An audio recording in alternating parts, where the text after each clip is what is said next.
Okay, people. So today I am joined by Radha Mehta and Saif Jaan to talk about their new film, Witness.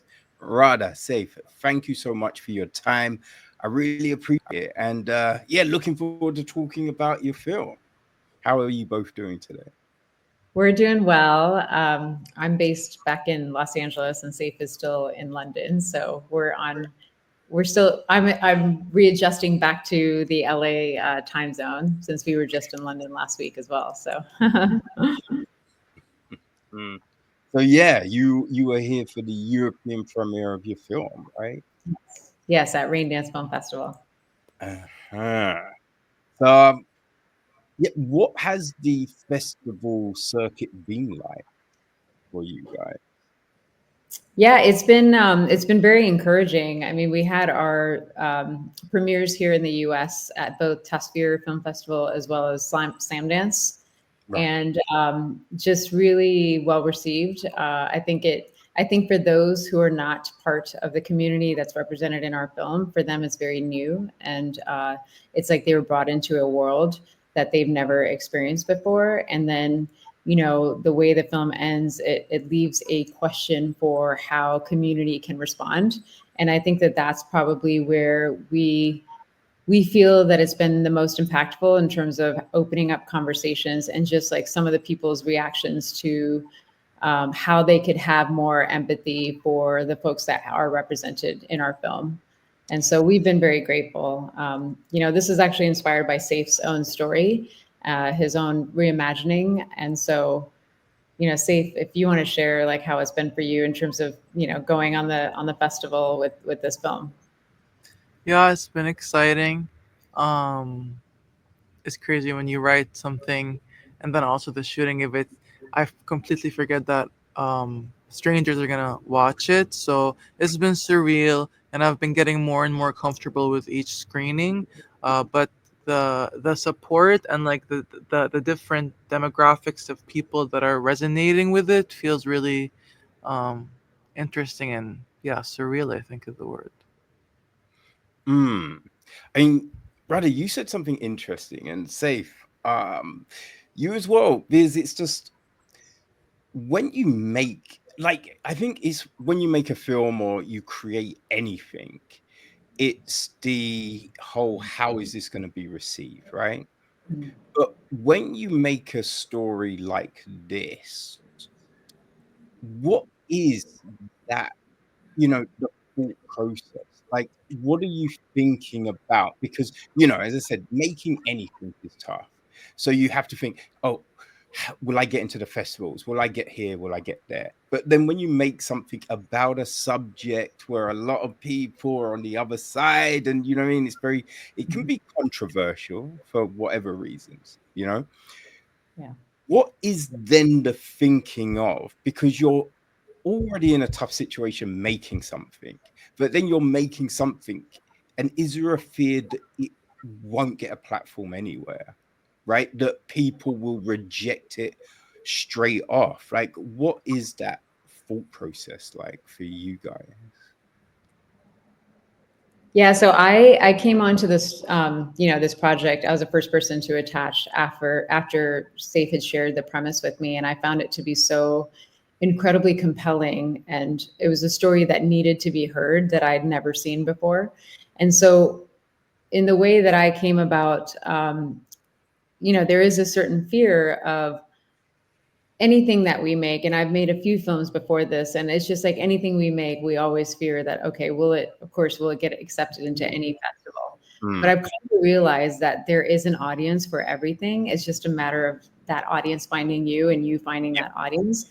And with this film, what was so special, at least for me, is I took myself out of the whole festival experience, and I'm just like, you know what? I want to help Safe and our team make the best version that this story has a potential to be, and just make sure that it's very that there's no antagonist within the story, and that there's no clear like one side is right and one side is wrong. I think it's really just meant to be a piece of opening conversations that of conversations that honestly need to be held. And Mm. so that's the way that I kind of came into this. And I'm just really, of course, we were going to submit it to festivals after it's done, but our goal was just to get to that finish line. And once we got to that finish line, our whole team felt quite proud of it, that we wanted the world to see it. And so then, of course, at that point, that's when we're like, okay, whatever happens at the festivals, leave it to all the powers that be. And we're just grateful that it has been received really well. So that's honestly, it's been like a cherry, what do you call it? Icing, like a cherry on top Yeah, in terms of, it yeah, yeah. wasn't expected, but we're more grateful for the conversations that it does happen when it does get the exposure at these festivals. Mm. But Saif, from the writing perspective, I know that you had your own journey for at least a year before I ever even came on board. So you want to share about that? Yeah, for me, I had a lot of anger when I was writing the script, to be honest. And also, it came from a place of like feeling very rejected and exhaustion. So it felt more of like a cathartic experience for me to write it and to kind of, in my mind, ask the people in my life that I grew up with, like, you know me, how can you reject me now that I'm more in my truth? Mm. Or what has changed so drastically for you that I don't belong anymore?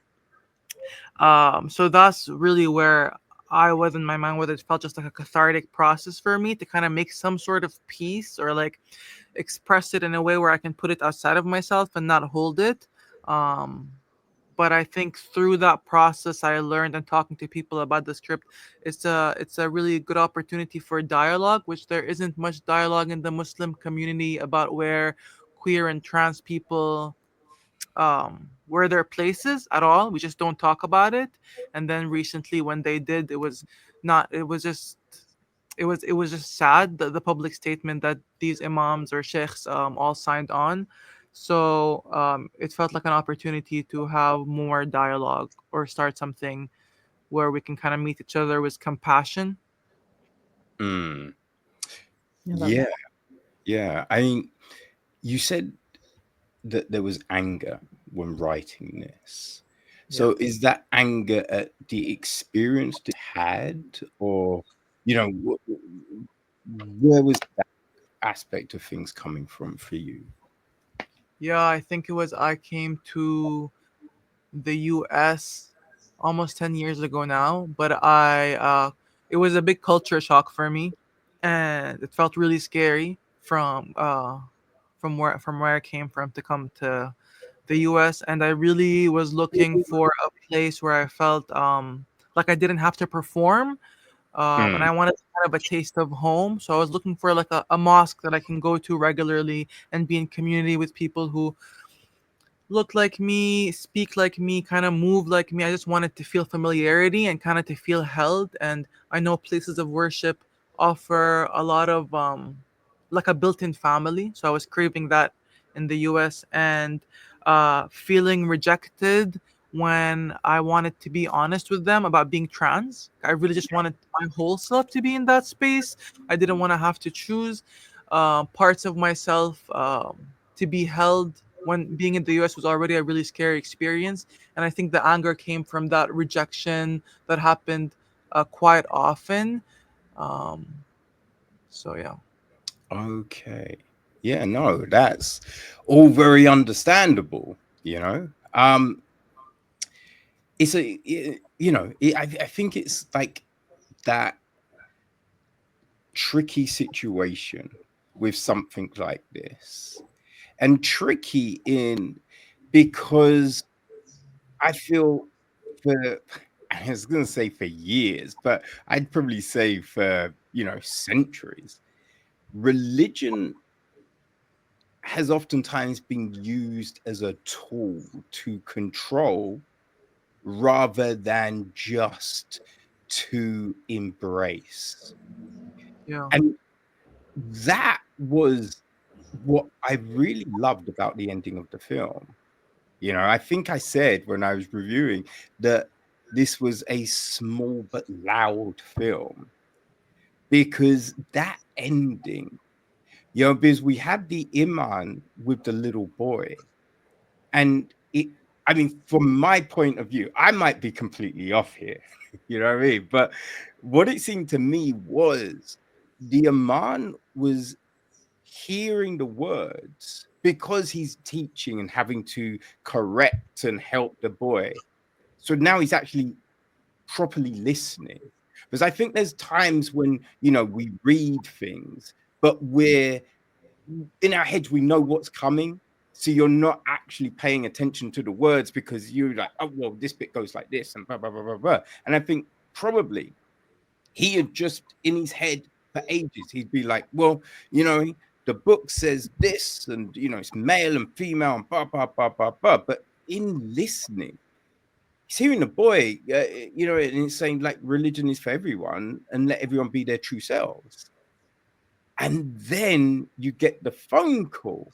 And although we don't end on a clear-cut resolution, it just felt very hopeful.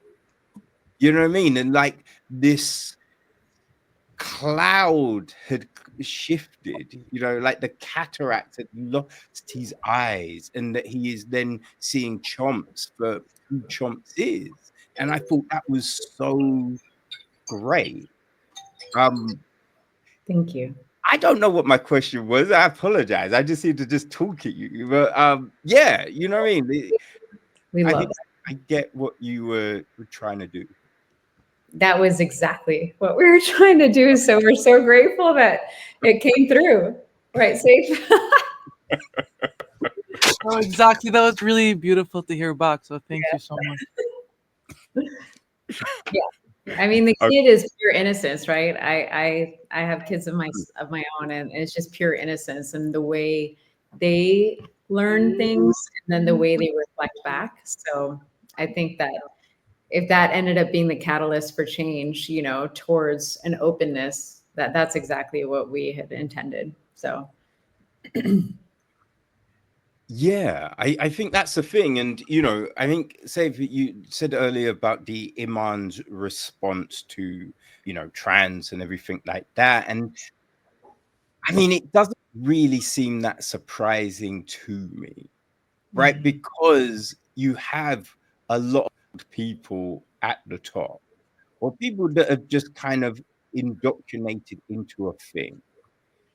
So it's Mhm. like to change that, it just feels like, you know, there's people that are just stuck in their ways on a thing, you know what I mean? But it's just, I think the more we talk about things, right, the more we tell stories, it's for the next generation, the next lot of people coming through who take note, right? They're the ones that will take note and embrace what this really is, you know. And I think that's what a story like Witness does. It helps open up those gates to, you know, the masses, really. Like, yeah, is you know, I wanted to share an experience. I went to Bentonville Film Festival with our lead, Shaan Dasani, and that is located in Arkansas. So it's considered kind of part of the larger South of yeah. America. And very conservative folks there. However, the programming was incredibly diverse.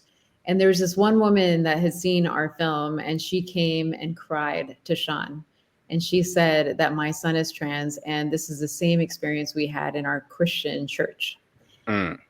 And they just had a moment together, and I was so grateful that I got to see this right in front of my eyes as they had this bond together, and they just hugged for 3 minutes. It was like, it felt like eternity.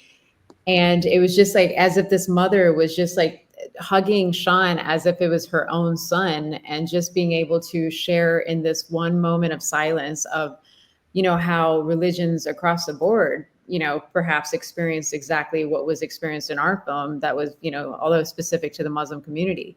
And to me, that spoke volumes, because it just goes to show that it's not necessarily limited to one religion. It could be said for, you know, quite a few organized religions out Oh, there, sure. in terms of acceptance in general. And yeah, I just wanted to at least share that that I was happy to see that perhaps this film was beyond just the Muslim context. Oh, no doubt, right? And I think that's the beauty about stories, because whoever's on the screen, and this is, and I think this is the thing that kind of destroys all of this old doctrine that, oh, people only want to see, you know what I mean, white people on the screen, right?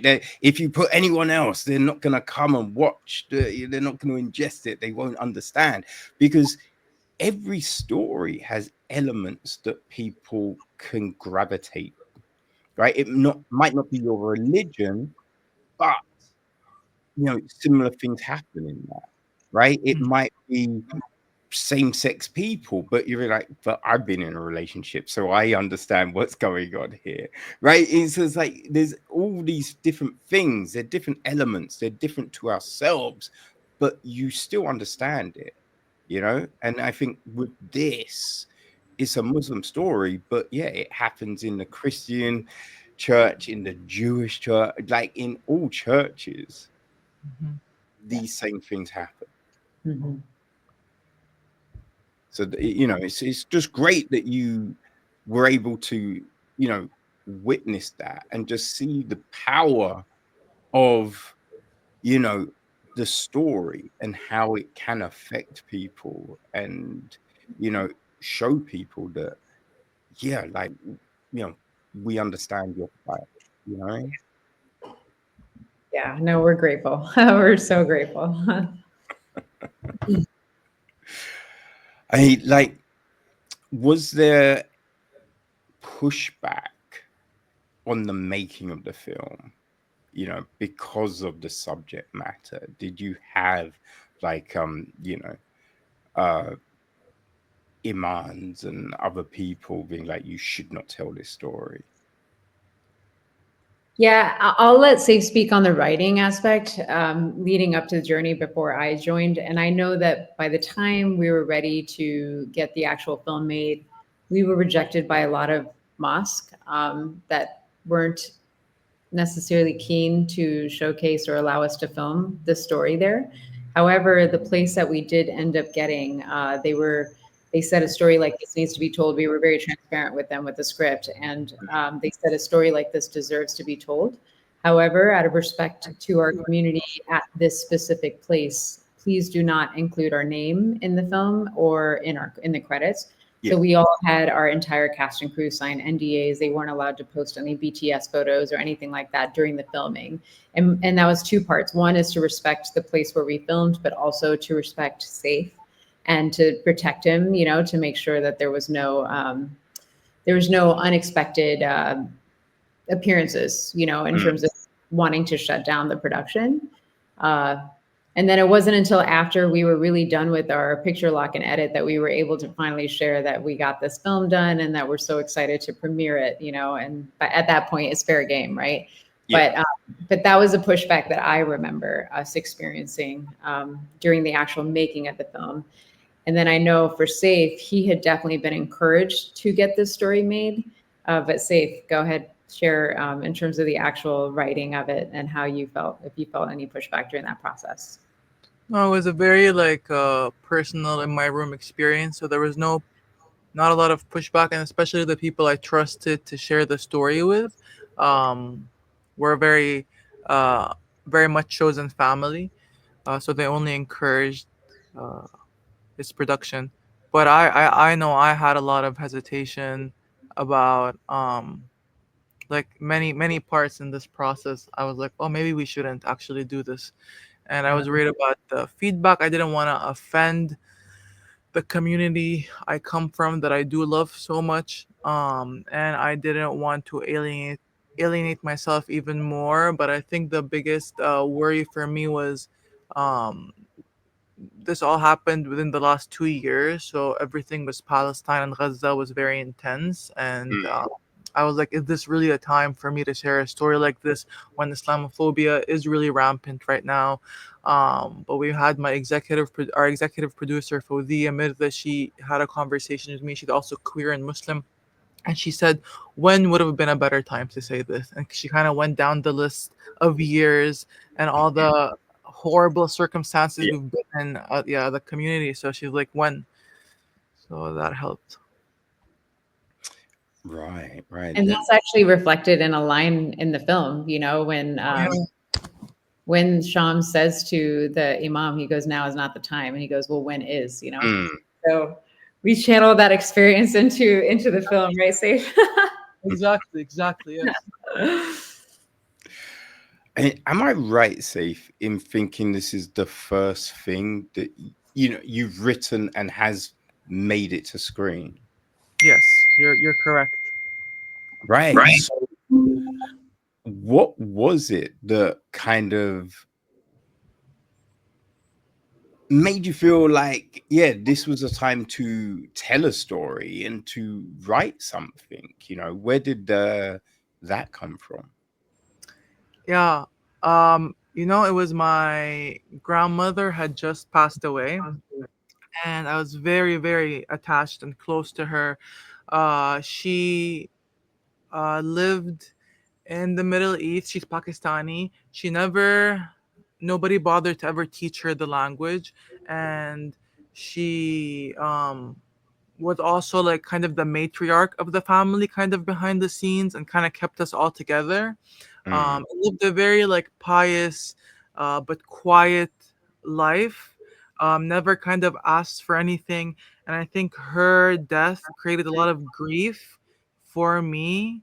Knowing that I know that she never really experienced a full life in the way that she wanted. There was so much responsibility put on her because of circumstance, because of where she ended up relocating to, and the culture, and it was just super conservative, and she really wanted to be um, the best Muslim she could be, according to what that country was deciding Islam should have looked like. There was just a lot of grief that she didn't get to experience a fuller life, or a more just life for her. And I'm not even sure how exactly it relates, but that was where the story started coming out of me from.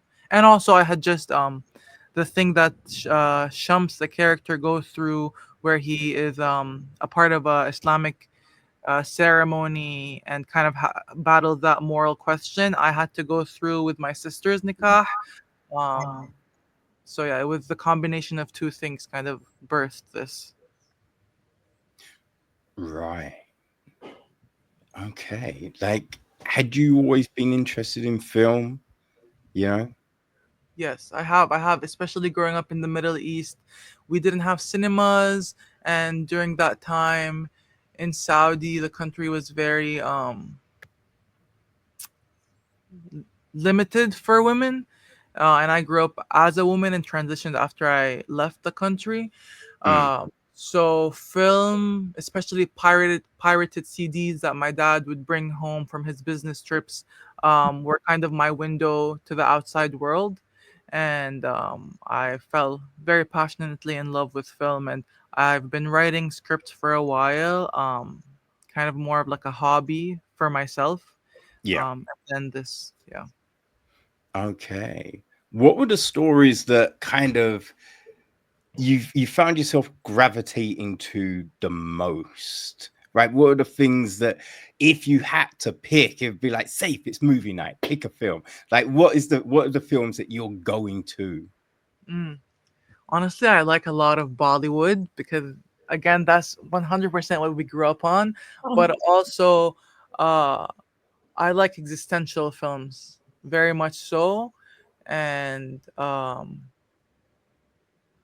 yeah, the more existential, the better. Recently I just rewatched Short Term 12 and remembered how impactful that film has been for me. But I haven't really investigated why. But yeah, it's a big range. It's a big Mm, range. yeah. Okay. Were there any writers that you kind of really enjoyed their work and just thought, I'd like to emulate that kind of thing or get to that level?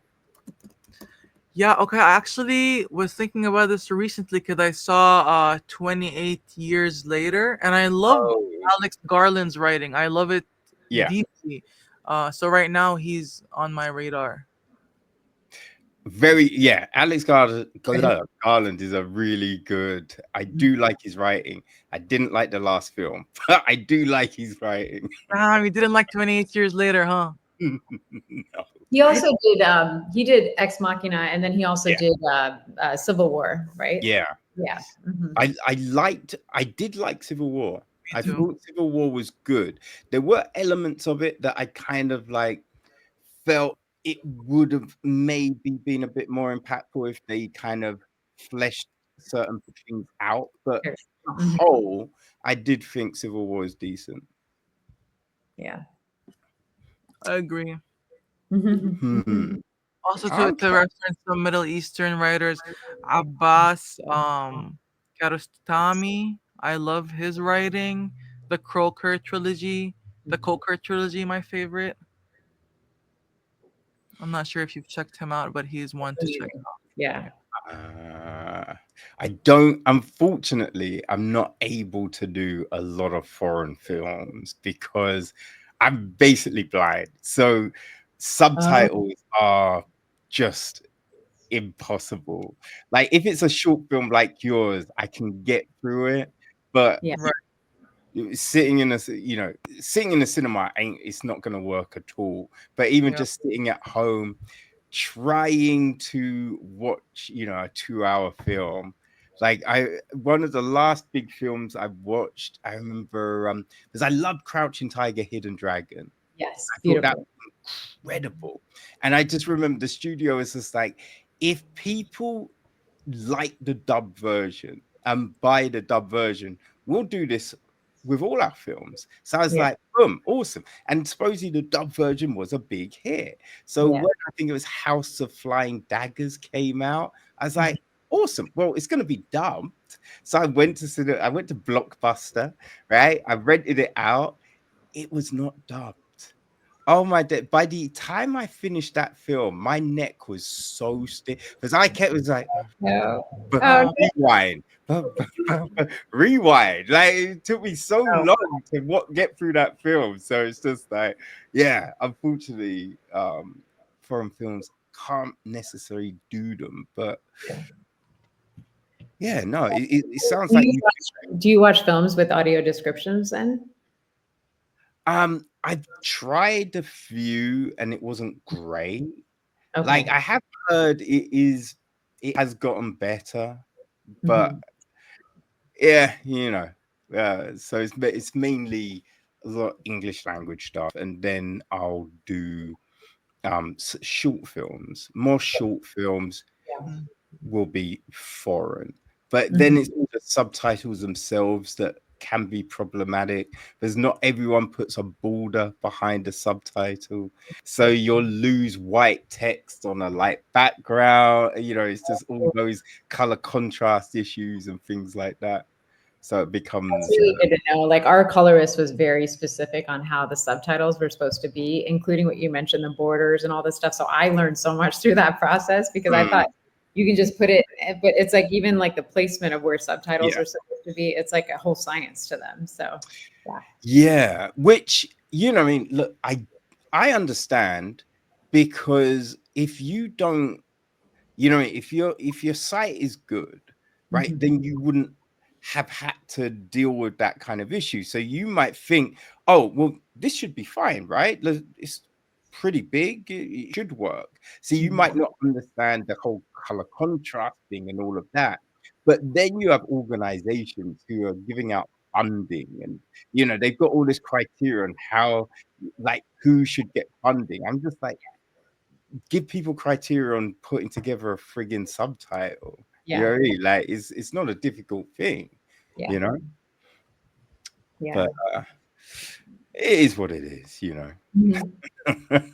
Yeah, I mean to relate. I'm actually I have the disability of being hard of hearing, so it's different than what you share. But it's like for me, like closed captions or open captions are just like beautiful. Like all the stuff Mm, I watch at home, I always have captions on so that I can read in case if I'm unable to hear something.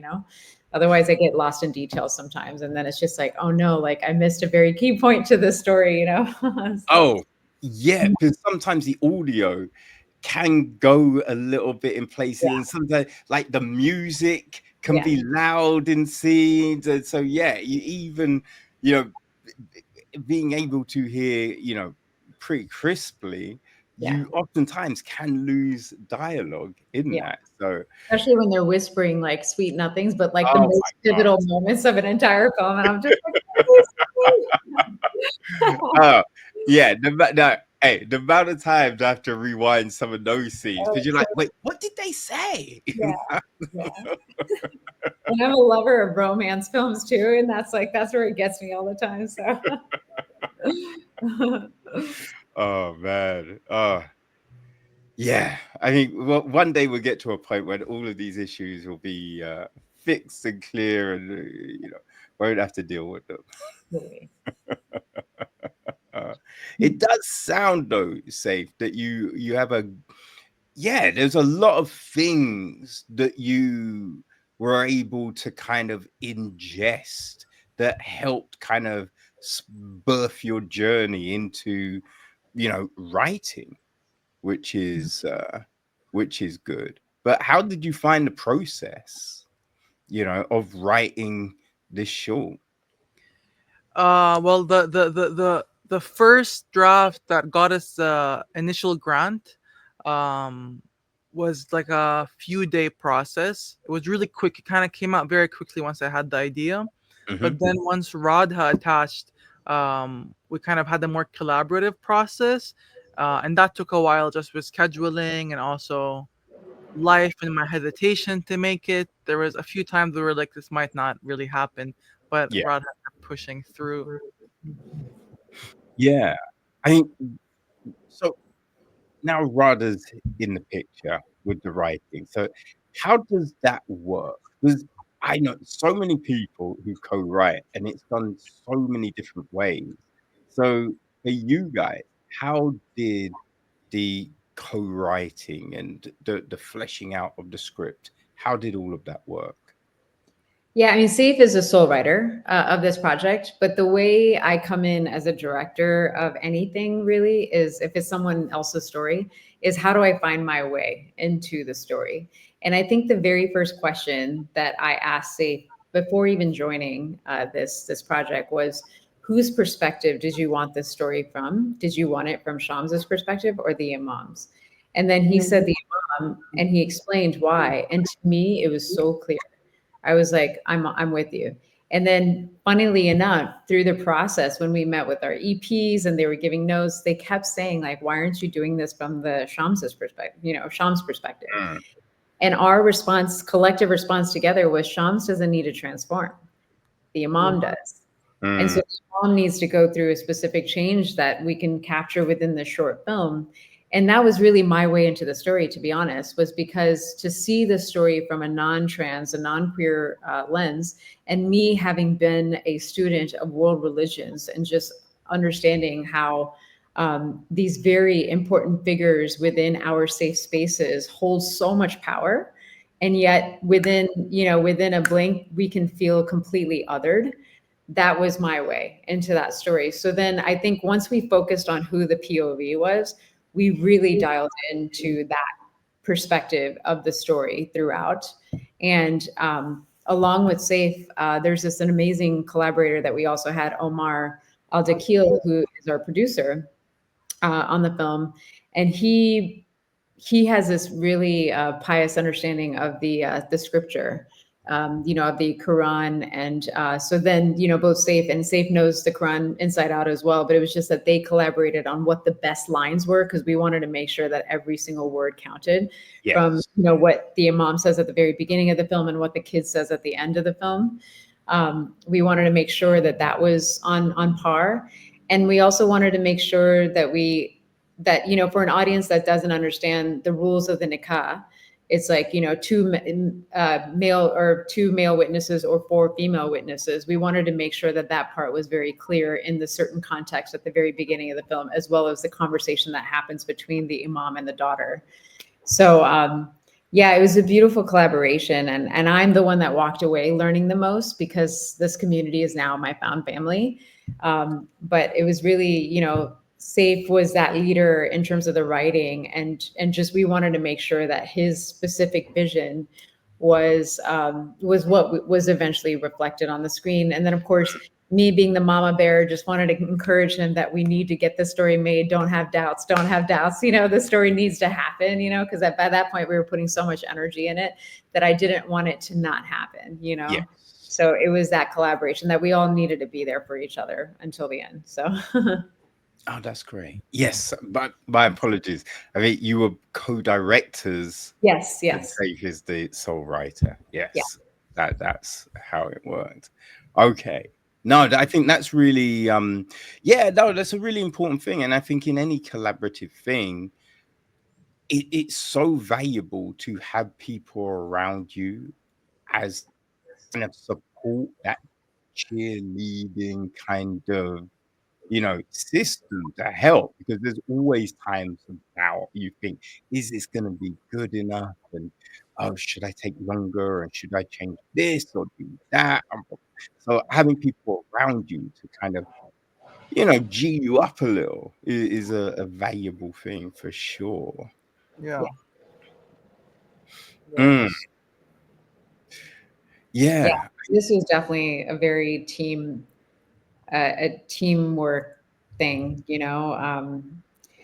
And with everything that's going on in the world too, it's just like there's moments where each of us, every single one of us, had our down moments with other things going on in our lives, and it was just like there was always one that was, you know, that was like on the up while the others were down, and it was just a Yeah. matter of like constantly, you know, we were just constantly, you know. And then the good thing is, because of that first grant that Saif had won for this premise and this original script, was it had a deadline. You know, we had to screen by a certain time, and Oh, that's really, deadlines are very important to me. That if I'm going to give my word to someone, yeah. you know, with a specific organization, and they were also our EP, I gave them my word that we will deliver. And so then that, like, everything just backward engineered from that is like we had to get, you know, we had to meet all these milestones in order to get to that delivery date, you know, and that helped, I Mm. think. Because otherwise, I think, you know, us filmmakers, we can really just be in our projects for a very long time, and then it'll never see light of day. That Oh, happens for sure. often, more often than not, you know? Mm. Yeah, I think on anything you can really just procrastinate and be like, I think I can make it better. I Yeah. think yeah, just another week, just another week. Oh, well, yeah, a little bit longer. Yeah, sometimes It's you that, need. and then it's also the opposite, where it's just like, oh, no one's gonna like this. It's not good enough. Like, forget it. You know what? Why am I even wasting time on this? And I can only imagine Safe may have felt moments, not necessarily that it's not good enough, but just the anxiety of just Mm, like feedback. You know, as you mentioned earlier. So yeah. uh-huh. And with that deadline, was that, you know, it has to be screened, but is that like it has to be in its final completed form? Like you couldn't just scream a rough cut of Yeah. it, So right? we had the opportunity, because of this specific grant, was Tasphere and Netflix together. It was like a $10,000 grant that got us going. Um, Part of their mission was to be able to screen finished films at their actual film festival, which is, you know, like an 8-day festival.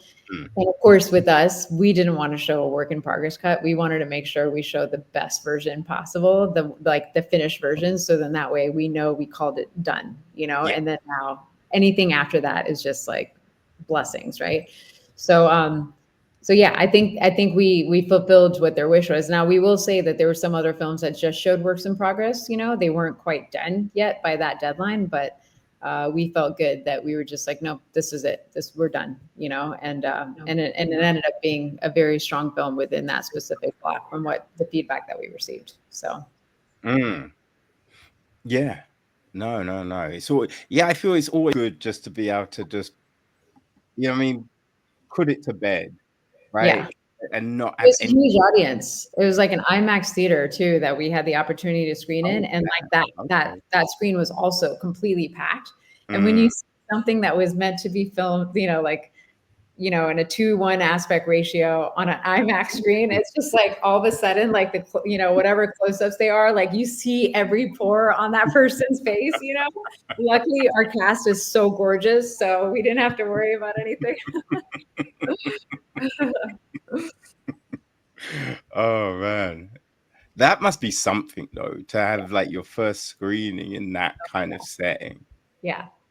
I think, Saif, I don't know if you remember this, but when we tested our film and it was just me and you in the theater, that I was so emotional because it was like that was the first time we actually saw our finished DCP in a theater, but we wanted to test it. And at the fact that it was just me and him, I was like holding his hand and I was just so emotional. So special. Yeah, it was such a beautiful beginning to like watching it on a big screen. Yeah. No, that's great. Like when this whole thing started, other than like the pushback around, you know, the kind of religious aspects of the film and that kind of thing, what did you kind of think the biggest hurdle to getting this done would be? You know, and was it different for both of you? Like, Radha, what was that for you, do you think? I think the biggest hurdle for me was I love world building in the films that I you know that I direct, or in this case co-direct. And if I didn't have the mosque, I think that would have been like a big like, oh, you know, I mean, I would make the story work, right?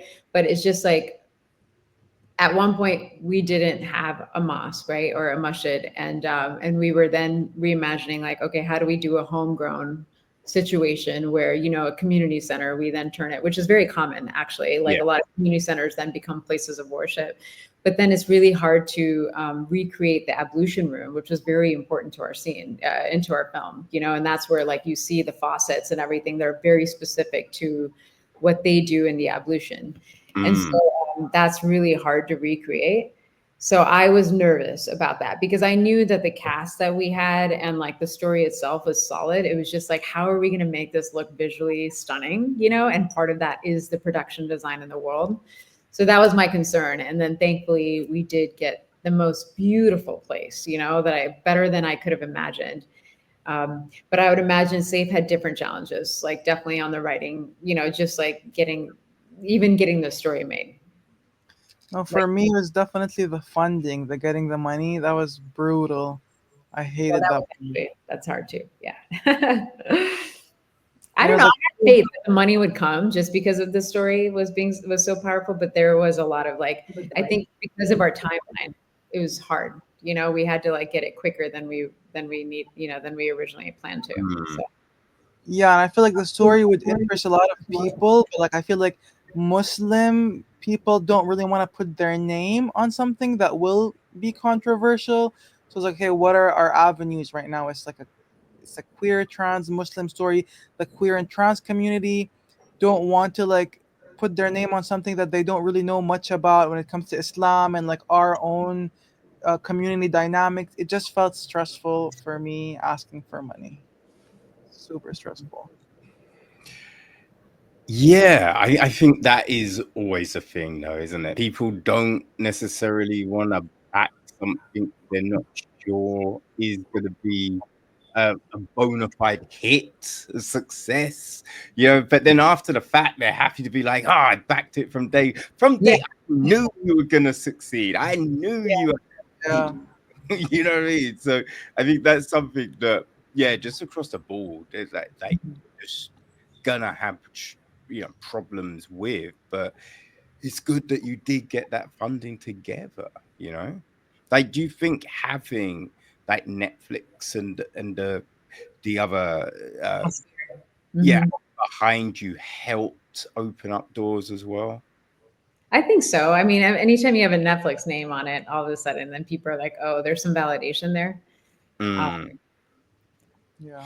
But yeah. I mean, and the thing is like Safe knows this about me, but there's no way I'm going to make a film with just $10,000, you know? So that's why I was like, okay, the budget needs to increase because we wanted it to be reflected with high production value. Yeah. And that's why we had to raise money. You know what I mean?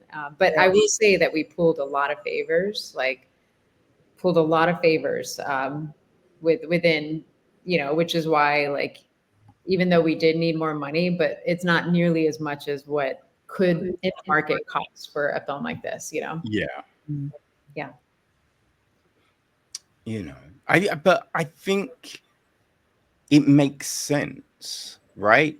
Because helping people out make a short film and several short films, you'll see the return as they build in their career, because the short films are the windows to what people's potential is, right? And we've seen so many like short film indie directors then become huge time Hollywood and whatever directors, John Watts from indie to Spider-Man. Mm. You know what I'm Yeah. saying? It's just like Alex Gar was it? No, Gareth Edwards. He directed a monster on a very small, tiny ass budget, and Mhm. then he got was it God? It might have been Godzilla, but it's just like it happened. We see it happen all the time.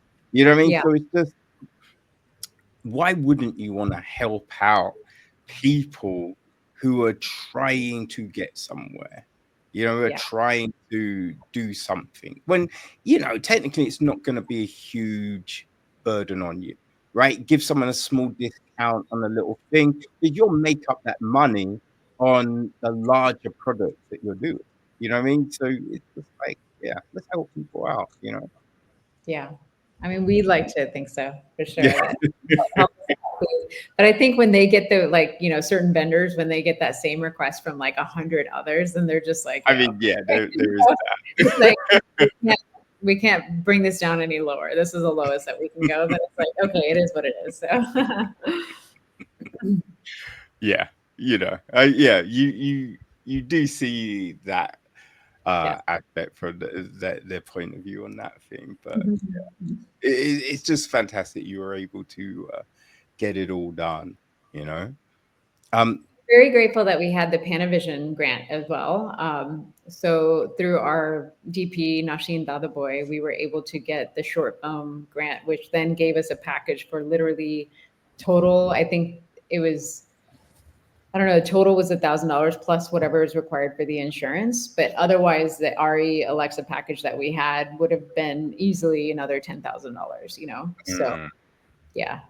So we did get that, like we definitely hustled for whatever grants, and then Safe, with the help of our teammates, we got the Islamic Scholarship Fund that helped, and then we also won the Inside Out, the Toronto Film Festival. They had this fund called Refocus, and that was through the recommendation of our EP Fazia. So like we definitely hustled for different ways of getting money as opposed to just getting private donations. yeah. But yeah, like it was definitely a lot of effort and a lot of work, Mm. So Oh, that's great though. But it's a great calling card, and it also lets people understand that this thing can be done, right? Because so many people want to make something, but then it's just like, how do I get the funding, right? How do I do all of this? And it can seem, what's the word? Insurmountable. yeah, Insurmountable. insurmountable.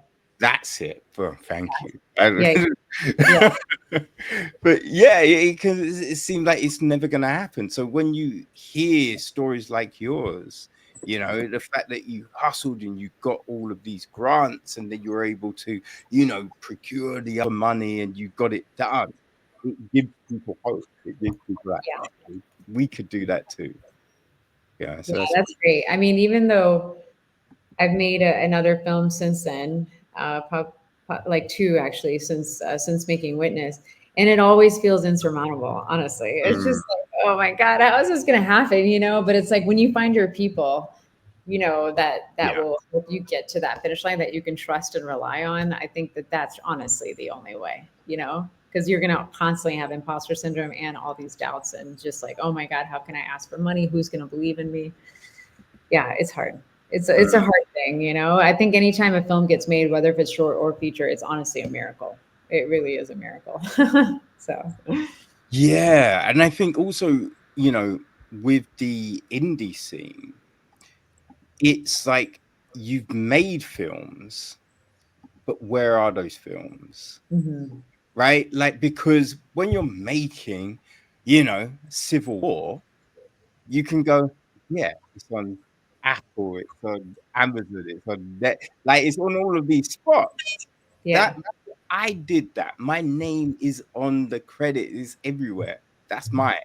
When you do a small film, and especially a short film, you be like, it's on my where's website. it going? Yeah, that's why we need help like you guys, you know, like Mm, having the opportunity to interview and talk about this just to get it, you know, get the story out there. And these film festivals, that's really honestly our only route because there's barely any distribution for short films. And there's definitely no money to be made for sure. If anything, it's a lose-lose game, you know, when it comes to financials. But if anything, it's really trying to help the careers of those fellow filmmakers so that they can get to their next big thing that does pay, you know? yes, exactly. Like with the whole Netflix grant, do Mhm. they look to screen these films? I think some Netflix programs do this. I'm not sure of the Tusphere. Safe, I'm not sure if you know, but my guess is they don't have a special screening on their end. However, if this film were to do incredibly well and be considered, you know, considered for like an Oscar campaign or something, then Yeah, at that point, then they could yeah. easily say get the first right of refusal to jump on board. You know what I mean? To support it. Yeah, it is very, because sometimes you'll see short films appear on Netflix, Yeah. but there's no kind of rhyme or reason behind it. Mm. It's just suddenly there's a few short films, and then that might be it for a couple of years, and then out of nowhere another short film will appear. Yeah. But it's just like, yeah, you just think they want so much stuff to be able to put out there. Hmm. Like short films feel like a great thing to incorporate into the platform because they're short For and sure. it's a good window into other things for people, you know? Yeah. Yeah. I noticed that there's a lot of short films that get programmed on like airlines. And to Yeah. watch quite a few of them just because, you know, you're sitting there and then you're just like, oh, this is like a small thing before I watch the next long feature film, you know, if it's depending on how long the flight is. So that seems to be good opportunities for where short films get programmed. But yeah, with Netflix, I think a lot of times when they do these types of inclusion programs, like with Tasphere or with the Latino Film Institute, they have one too.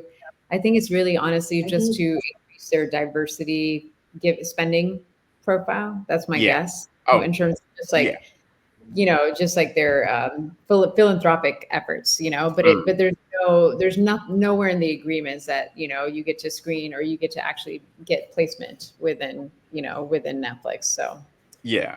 No, depends on the specific it looks programs. good on the annual report that you can say that you're doing all of this stuff to help these different communities and the like and all of that kind of thing, you know. Yeah.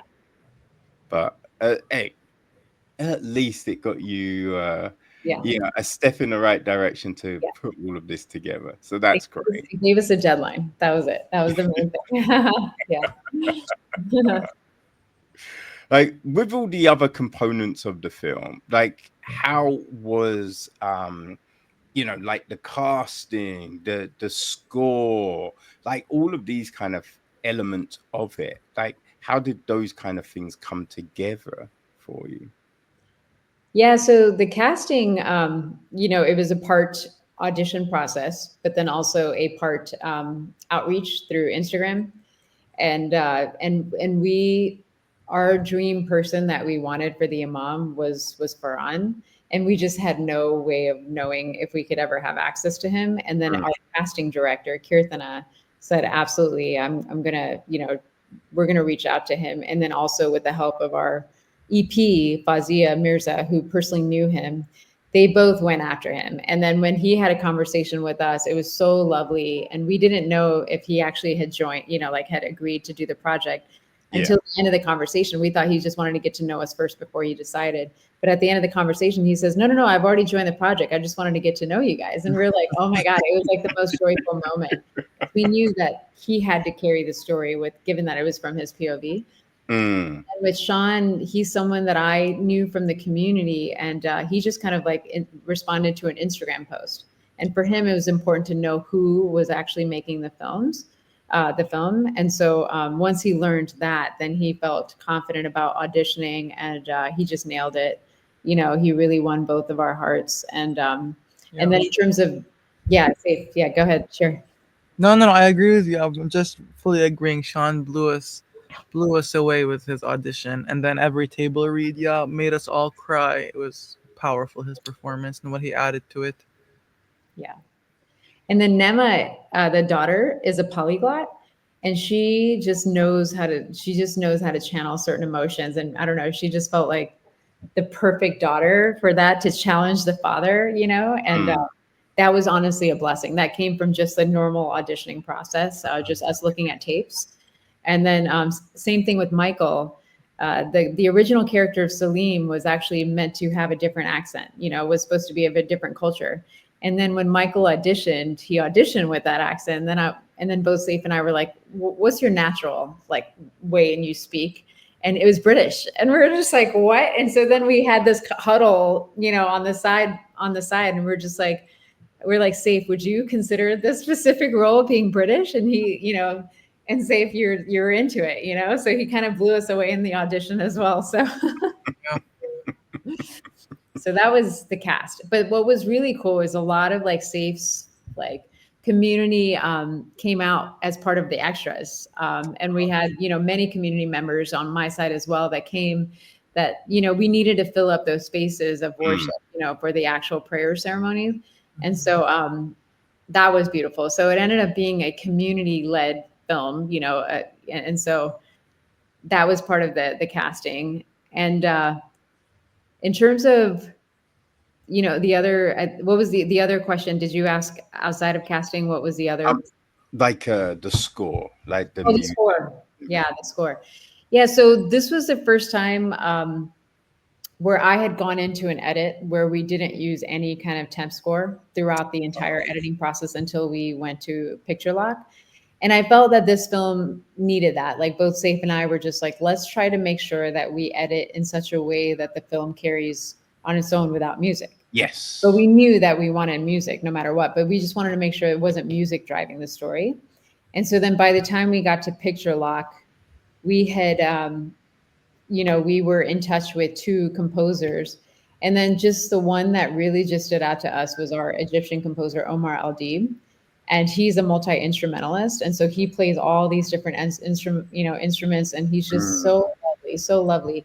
And so we had come up with a temp score beforehand, and then that pretty much guided him. And then he was able to kind of just take it to a different, a different level that all of a sudden made the story feel completely new to us, because me and Saif had been sitting with the story for so long, And so all of a sudden to see it from a whole new lens just felt so fresh. And that was a good feeling for us when it got to the music part.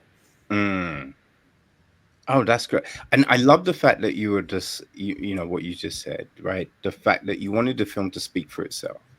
Yeah. Because I think one thing, and I feel, listeners are probably sick of me saying it by now, is just, I hate when the score is too guided, right? When you have, this is the sad moment. Oh, this is where you get angry.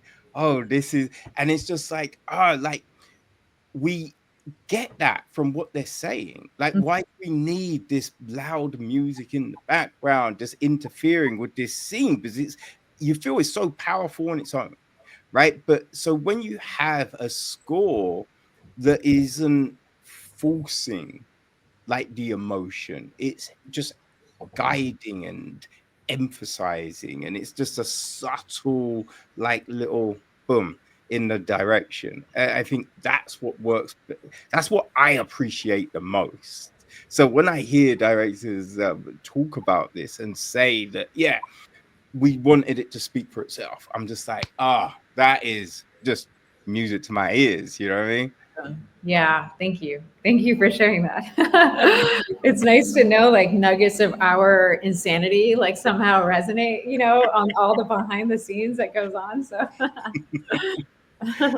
But it's when something is written in such a way that it's just got that emotional impact, like that should be enough, essentially, right? You don't need music to guide you because the words, and then you've got like the mannerisms, just like the bit when the Imam is like to Shams, who like and Shams is like, hey man, what do you need? And he's just like, I want you to leave. And you just see that like disbelief and Mhm. like, wait, what? On Shumps's face, and you just feel it, right? You just feel this moment of like, oh man, just being kind of not just asked to go home for the day, right? But it's like you're being kicked out of the thing that you love, Yeah. Mm. right? And so you're losing that community, you're losing those friendships, the thing that you wake up to do, and you just feel that moment right there. And it's just, you know what I mean? It's those words, right? It's the words, it's the mannerisms, it's what the actors just, those are the things that really bring those scenes to life for you. You know what I mean? And I think that's what we had, so many of them in this short film. Like it's just over 12 friggin' minutes, Mhm. but there's so much here. You know what I mean? It's so much here, which it always blows my mind. I'm just like, wait, because sometimes, right, I can probably be a little wordy in so like if I'm trying to break something down and explain things, and then it's like someone's told a story in like 12 minutes, and you're just like, yo, what? How did they do this? That's amazing. Thank you. Yeah, it's funny to realize it is only a 12-minute, 12 and a half minute film, and then with credits or whatever, 13 to, but yeah, that's yeah. Uh, Oh man, but no, you must feel so freaking just great right now. Like you know what I mean. You've screened in the States. You had your European debut. You're doing all of this stuff, and man, this thing that you worked so long on, it's in the world, right? And people are gravitating to it. Like that must be such an incredible feeling. I mean, I have to say, Kevin, you do a damn good job on making us feel good. Like, wow, I'm gonna walk away feeling absolutely fantastic today because of this interview. But no, I mean, we are grateful. I think the whole team is just so feeling honored, and like as I mentioned earlier in the interview, that if it changes just the perspective of even one person towards a positive trajectory of openness within Mm, places of worship, whether it be the mosque or in a Christian church or whatever, then we've done our job, I feel. And yeah. so I honestly think that that's like the best reward that we can have. And that's the reason why we feel good is the people that do resonate, they are the audience, that we intended for. And when they resonate, it just means the world to us. Yeah, yeah. I mean, how are you feeling right now, Safe? You know what I mean? Like the first thing you've written, and it's like so impactful. You know what I mean? Like how does that feel? It feels. I think I go back to that same word. It feels very surreal. I feel very grateful to have this experience. I feel like in the bigger scheme of things, it's so rare to have your words kind of come to life in this way with people who are really passionate and care so deeply about the story and the people that they're representing.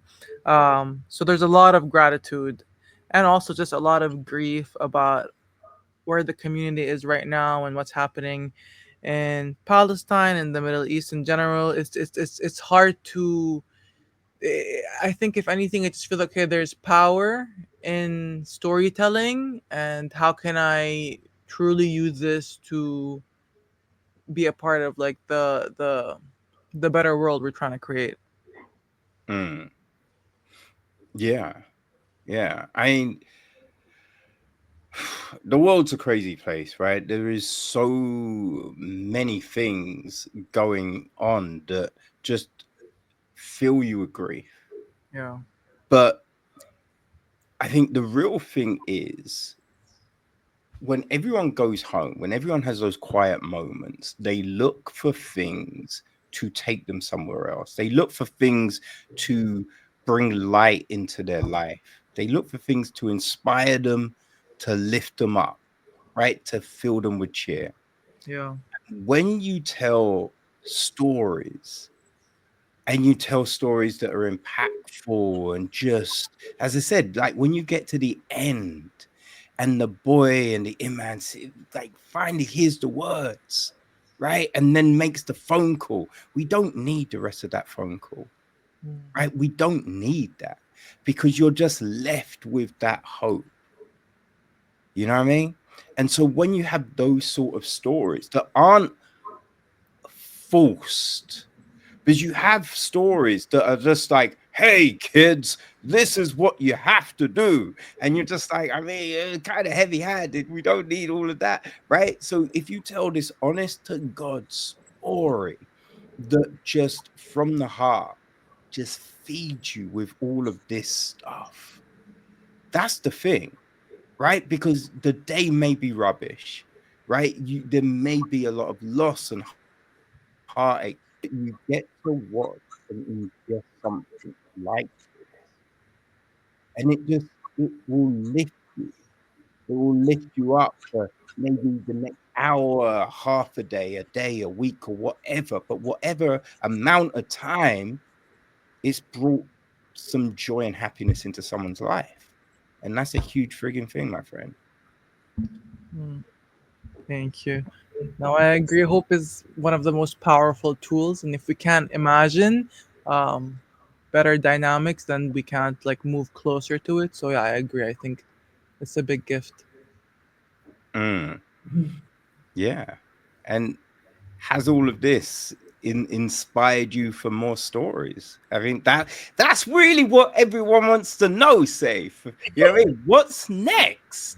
Because you can't just do this and then ride off into the sunset. You know what I mean? I don't think anyone will let him do that. I'll tell you that. We're keeping him accountable. That's true. No, for sure, it's inspired me to tell many more stories, and I think I just need a little bit of a break from this specific story. I know there's been a lot of people who have been asking about a feature, and I felt like we've built such an intimacy with this that I want to kind of rest in it more and where it kind of brought us to. And I'm definitely writing a short and a feature right now that is a little bit different, but overlapping communities that are represented. Okay, awesome. No, that's great to know, man. That's great to know. And Radha, so you've directed a couple of things since this. Yes. Um, yeah, are those in the world yet? And have you got other projects that are on the bubble? Yeah. So one of the films that I directed, it was another grant that I won with Cape, and that just got delivered last month, and that's now going to do its thing, wherever it goes, wherever it's meant to go. But in the meantime, I'm actually developing a couple of features. One that I would very much like to be able to shoot before the end of next year is my, fingers crossed. I think my dream is to be a feature filmmaker. So, given that I've done this film included, I've done like about at least four narrative shorts, and then a couple of Mhm. documentaries that I'm at that stage where I need to now get to writing and directing my first feature. So Yeah. I'm going to be looking to, continue developing the story and the script, but also like seeking financing and the support that I need to be able to get it done. And one of the stories is it takes place in a very small place in Florida, and that's kind of where I was raised. And then Okay. another micro budget feature that I have also that's being developed is meant to take place in India. So depending on which of those two stories are greenlit first, that's my hope, is that hopefully by the end of next year I could be able to get my first feature off the ground. And I think that that's when people can take me more seriously, to know that I can be a feature film director, is if I've seen that process from the very, beginning of development all the way until distribution. So. I mean, Radha, come on, let's be real, right? You've done documentaries, you've done a number of short films. I think people will take you seriously. Yes, I hope so. You know what I mean? Like, they took me seriously. hey, the proof is in the pudding. You know what I mean? Like, we're not having a conversation because you made a so-so film. Mm-hmm. You know what I'm saying? Like, look, you're making legitimate, great stuff. Thank you. So regardless of the time of those pieces, you're a serious director. And I, for one, cannot wait to see what you do next. Thank you. Yeah, I cannot wait to have another conversation with you when that happens. That would be so great. Really, I'm glad that you would come back. Yeah, absolutely. And that goes for you, Saif. I hope you come back when you're Definitely. like making your big time stuff. You know what I mean? Don't forget about the little Never. guy. We all say we knew him back when,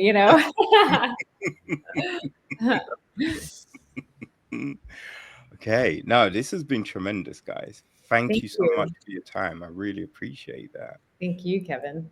That was really amazing. It's like an hour and 10 minutes. I love it. That's like the longest conversation we've had. It's really amazing. I know. I just saw the time. I was just like, it's been that long?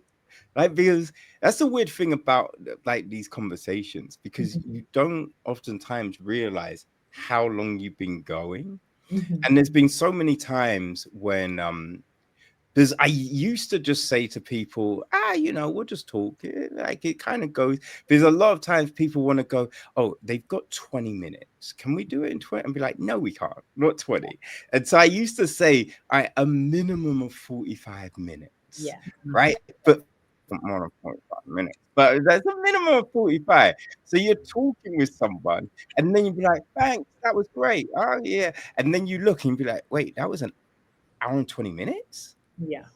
Yo, we spoke for that long. Like, and I thought they needed to go at this point, and then it's just like, so it's always, totally. Yeah, it's always great, man. I always appreciate, people giving their time to just really pull back the curtain of what they've done and what they've created. So thank you so much. Thank you. Thank you so much.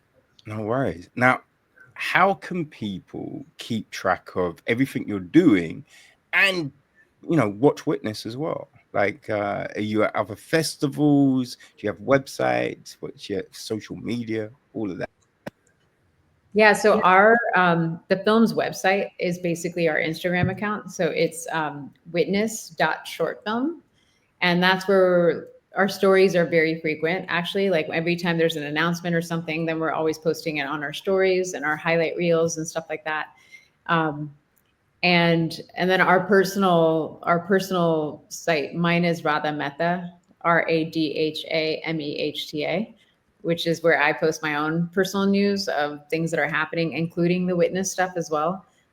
And then in terms of festivals that are coming up, we do have this amazing screening opportunity that's happening here in LA that was part of NFMLA, which is New Filmmaker LA. And what they did is that they're actually partnering with the local government here and being able to open conversations on the acceptance of queer, communities, and just like films like this. And we're one of 2 short films that got selected to screen this upcoming month. And so it's going to be a conversation with government, actually, which is pretty amazing. Like that, I don't think that happens that often. So that's the next thing that's happening for us. And then we're just waiting to hear from a few more festivals down the road. And we did get into a few queer festivals. One is out south in Durham, North Carolina, and then also Out on Film in Atlanta, which is an Oscar qualifying festival. And so we're excited to be there as well, just to get, to keep showing our film and to as many audiences as possible. Yeah, no, that's fantastic. Is there a date for the government Yes, play screening? yes, yes. Let me tell you, it is July. 16th. Yes, July 16th, 6 to 9 p.m. It's at the Barnsdall Gallery Theater in Hollywood Boulevard. Yeah. So That's we'll be sharing that on our stories as well for Witness Short Film as well. fantastic. That's sensational. Congratulations, guys. Thank Thank you. Mhm.